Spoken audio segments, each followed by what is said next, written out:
SSC এর দুর্নীতি এবং টাকা দিয়ে চাকরি কেনা হচ্ছে, এর ফলে বহু স্টুডেন্ট এবং শিক্ষকদের জীবন প্রায় শেষ করে দিচ্ছে এবং বহুদিন ধরে টিচার নিয়োগ প্রক্রিয়া হয়নি, তোমরাও জানো। আর এখন যারা চাকরি হারা তাদেরকে 10 নম্বর দিলে নতুন স্টুডেন্টরা তো চান্সই পাবে না, এটা তোমরা বুঝতেই পারছো। এটা পর্ষদকে দেখা দরকার। তাই সিট বাড়ানোর দাবিতে অনেক স্টুডেন্ট এখন পথে নেমেছে। প্রায় শিয়ালদা থেকে নবান্নতে স্টুডেন্টরা প্রোটেস্ট করছে। আমাদেরও দরকার যে এই প্রোটেস্টের মাধ্যমে দাবি থাকা দরকার যে সিট সংখ্যা বাড়াতে হবে প্রায় 1 লক্ষের বেশি। ওএমআর সিট পাবলিককে দেখাতে হবে এবং ইন্টারভিউটা যাতে সবার সামনে হয়, সিসিটিভি এর সামনে, যাতে কোনো প্রকারের দুর্নীতি না হয়। এইসব স্টুডেন্টদের দাবি নবান্নের সিট বাড়ানোর জন্য আমাদের আন্দোলন শেষ পর্যন্ত চালিয়ে যেতে হবে। এবার বলে রাখি, এর প্রভাব কি ইন্টারভিউ এর ওপর পড়বে? প্রথমে বলি যে হ্যাঁ, এর কিন্তু প্রভাব কিন্তু ইন্টারভিউ এর ওপর পড়তে পারে। কেননা যদি এইরকম জোরালো যদি আন্দোলন হয় সিট বাড়ানোর দাবিতে, তাহলে কিন্তু অবশ্যই কিন্তু ইন্টারভিউ ডেটও পেছোতে পারে। ঠিক আছে, এরপর বলি, যদি তোমাদের কিন্তু সিট সংখ্যা যদি বাড়ে, তাহলে কিন্তু এই প্রোটেস্টের মাধ্যমে যদি তোমাদের সিট সংখ্যা বাড়ে,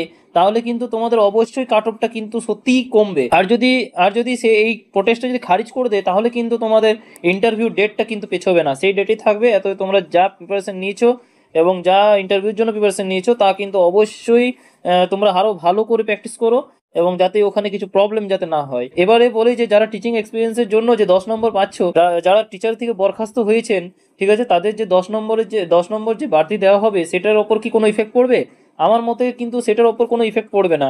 কেননা তারা তো টিচার থেকে বরখাস্ত হয়েছে, তাদের তো একেই এত প্রবলেম, আর সেটা আমাদেরও উচিত যে এটা কিন্তু যাতে না হয়। ঠিক আছে, তারা পাবে, কিন্তু সিট বাড়ানোর মাধ্যমে কিন্তু তোমাদের কিন্তু এই প্রবলেমটা সলভ হতে পারে। ঠিক আছে, তোমাদের কাট অফ কিন্তু কমতে পারে, সেটা আমি বলতে পারি, যদি সিট বাড়ে। তো এখন তোমরা সবাই জানো যে স্কুলে টিচার নেই। এখন তোমরা সবাই জানো যে স্কুলে টিচার না থাকার কারণে অনেক স্কুল বন্ধের মুখে কিংবা বন্ধ হয়ে গেছে। স্টুডেন্ট আছে কিন্তু টিচার নেই, কারণ 10 বছর নিয়োগ হয়নি। এবং আরেকটা দাবি রাখতে হবে যে প্রত্যেক বছর এক্সাম হতে হবে এবং নিয়োগ করতে হবে 2014 সালের আগের পারা। যেমন 2014 সালের আগে যেমন হচ্ছিল যে 2 বছর পর পর কিংবা 1 বছর পর পর তোমার এক্সামটা কমসে কম হচ্ছিল এবং তারপরে তোমার সিলেকশন প্রসেস হচ্ছিল, সেরকমই হওয়া দরকার এখনো। আবার এই আন্দোলনের মাধ্যমে আমাদেরকে এটা কিন্তু দাবিটা তুলে ধরতে হবে তাদের সামনে। ঠিক আছে, আর পেছনে চলবে না। আর যারা এক্সপিরিয়েন্সে 10 নম্বর পাবে, তারা কিন্তু তাদের ন্যায্য নাম্বারটা কিন্তু পাবে, সেটা কিছু করা যাবে না। কেননা তারা তো চাকরি হারা, তারা এখন কি করবে বলো? তোমরাই বলো। তোমরা যারা বলছো যে তাদেরকে 10 নম্বর দেওয়া উচিত নয়, কিন্তু তারাও তাদের পক্ষ তো কিছু বলা যাবে না, কেননা ওরাও তো চাকরি থেকে বরখাস্ত হয়ে এখানে আবার পরীক্ষা দিতে হচ্ছে। এবার বলো, কত জিনিস ভুলে যাবে তারা? তাদের তো আরো প্রবলেম আছে। আমাদের নতুন স্টুডেন্ট, তোমরা যারা নতুন স্টুডেন্ট, তাদের চেয়েও তো ওদের আরো প্রবলেমের মুখে ওরা এক্সামটা দিয়েছে। কত চিন্তায় এক্সামটা দিয়েছে বলো, তোমরাই বুঝতে পারছো। ঠিক আছে, এখনকার ছেলেদের সাথে ও কম্পিটিশন করছে, তার মানে বুঝতে পারছো 2016 সালে সে এক্সাম দিয়ে পাস করেছে, এই চাকরিটা পেয়েছে।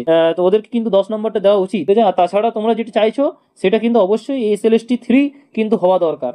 ঠিক আছে, SLST 2 এর পর যাতে SLST 3 এর জন্য নোটিফিকেশন তাড়াতাড়ির মধ্যে যাতে বেরিয়ে আসে, যাতে আবার নিয়োগ প্রক্রিয়া স্টার্ট হয় এবং আবার ফর্ম ফিল আপ স্টার্ট হয় এবং নিয়োগ প্রক্রিয়া স্টার্ট হয়। যাতে এই যে এক্সপিরিয়েন্সে যে 10 নম্বরটা দিচ্ছে, এটা শুধু টিচাররা পাবে সেটা বুঝতেই পারছো, কিন্তু এর ফলে অনেক যারা নতুন স্টুডেন্ট তারা কিন্তু পাবে না। এখন তাহলে কি করণীয়?